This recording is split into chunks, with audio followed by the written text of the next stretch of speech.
Mapahapod, oy, asa ka, ma'am? Kapag sa likod ng bahay ng kapag-kaibigan ko. Usay na, Ha? Good morning.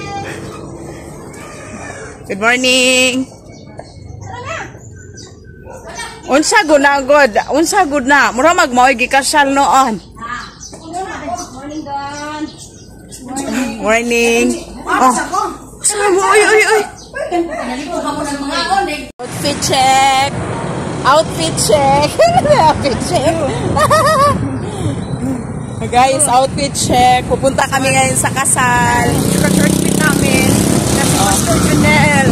Yes. Congrats, Don. Yes. Congrats, Junel. We're coming. Welcome to sa world sa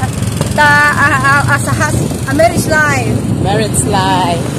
Napakaganda at grandeng kasalan ang nangyayari sa araw na yan, kung saan makikita natin na kinakasal sina Pastor Jonel at Pastora Ruby. Ito ay isa sa pangyayari ng kanilang buhay na kailanman ay hindi nila malilimutan. Sa pagpasok pa lang natin sa lugar ay makikita na natin kung gaano nga ba ito. Napakaganda. Ito may simple sa mata ng iba, subalit sa mga tao na gumagawa nito, sobra itong napakaganda at bongga. Para sa mga tao din na nagsisidatingan, nandyan ang kanilang pamilya, na kung saan ay makikita natin na sila ay tudo suporta talaga sa bagong mag-asawa.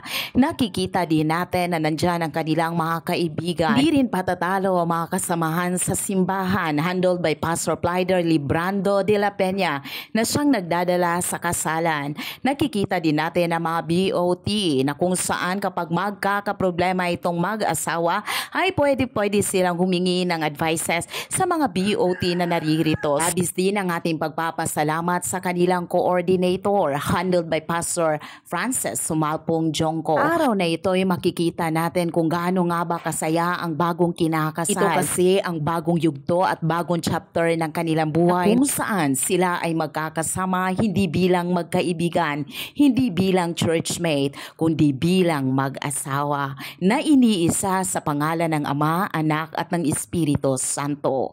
Sobra ang kanilang pasasalamat sa mga taong dumalo at sobra din ang aming pasasalamat sa kanila na dahil sila ay kinakasal sa araw na ito ay nakakain din kami ng mga lechon at iba't ibang putahe na kung saan sila din ay nag-catering. Sa araw na ito ay walang nagugutuman at wala talagang nakukulangan sapagkat ang Diyos ang sentro ng kanilang pagmamahalan. When we believe the Lord Jesus Christ, God justified us. Justification or justified is a legal term. Like a court declared you no longer guilty. So, dili na mo sadaan at tubangan sa Ginoo. Then at the same time, sanctification. Ilimpyuhan mo sa Ginoo. But that sanctification will not be finished up to glorification, which is death and rapture. Tunay nga naman na ang pag-aasawa ay hindi madali sapagkat ito ay napakalaking commitment or desisyon na pinagdidesisyonan ng dalawang partida. Makikita natin na hindi lang ito puro kilig-kilig lamang sapagkat ito ay commitment na may dalang kasaran, for better or for worse till death do us part, na hindi porket nawawala na yung kilig ng isang tao ay hindi ka na mananatili sa kanyang tabi. Hindi porket nababago ng physical na kaanyuan ay lalayuan mo na siya. Ang pag-aasawa ay isang malaking desisyon or pagpili na mananatili ka at mananatili ka sa taong pinili mo. Kahit anong mangyari, pipiliin at pipiliin mo siya ng paulit-ulit. Muna ang ko ni mo ganina magpasiminat ng padot para magtutluan ka nga inughalo ang lips makita sa kamera, ha?